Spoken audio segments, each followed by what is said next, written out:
आप तो अशोक जी उत्तर प्रदेश के रहने वाले हैं। फतेहपुर में बावनी इमली का नाम सुना आपने? बावनी इमली फतेहपुर में उत्तर प्रदेश में। सवाल पूछिए। बावनी इमली का नाम सुना आपने?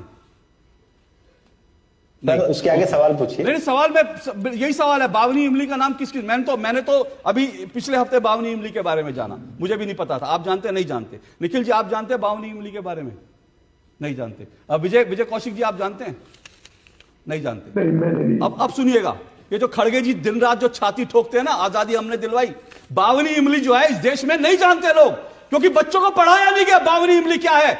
कांग्रेस का जब तक जिस सबकी आवाज बंद कर दीजिए, आवाज बंद कीजिए, मुझे अपनी बात कहने दीजिए।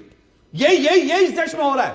इस देश में जब किसी और स्वतंत्रता सेनानी की बात करो तो निखिल जैन जैसे लोग और कांग्रेस के जो लोग हैं वो इसी तरह से चिल्लाते हैं, क्योंकि उनको लगता है कि खानदान ने ही आजादी दिलवाई, एक खानदान ने, एक पार्टी ने दिलवाई। अब मैं आपको बताता हूं बावनी इमली क्या है। आपको मालूम है एक साथ 52 लोगों को 28 अप्रैल 1858, जिस वक्त कांग्रेस का जन्म भी नहीं हुआ था, अंग्रेजों ने एक साथ 52 लोगों को एक पेड़ पर लटकाकर मार दिया था।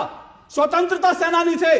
पूरे स्वतंत्रता संग्राम के इतिहास में, कांग्रेस के पूरे स्वतंत्रता संग्राम के इतिहास में कांग्रेस के 52 लोग फांसी पे नहीं चढ़े हैं, लेकिन एक दिन 52 लोग फांसी पे चढ़े थे। और इतिहास की किताबों में और इस देश को यह बताया भी नहीं जाता कि एक दिन अंग्रेजों ने 52 क्रांतिकारियों को फांसी के तख्ते पे झुला दिया था और 1 महीने तक उनके शव लटके रहे थे। उनके शव को किसी को हाथ लगाने की इजाजत नहीं थी। इस देश में बावनी इमली के बारे में आप नहीं जानते, लेकिन आप नेहरू जी के नाम पर, इंदिरा जी के नाम पर, राजीव के नाम पर, इन सबके दर्शन के नाम पर दुनिया भर की चीजें। मैं इसीलिए कह रहा हूं, ये जो भारत के स्वतंत्रता सेनानियों के साथ ये जो घोर अपराध हुआ है, गांधी नेहरू परिवार ने जो अपराध किया है, उसके कारण आज वो दावा नहीं कर सकते कि हम अम्बेडकर के बड़े भक्त हैं।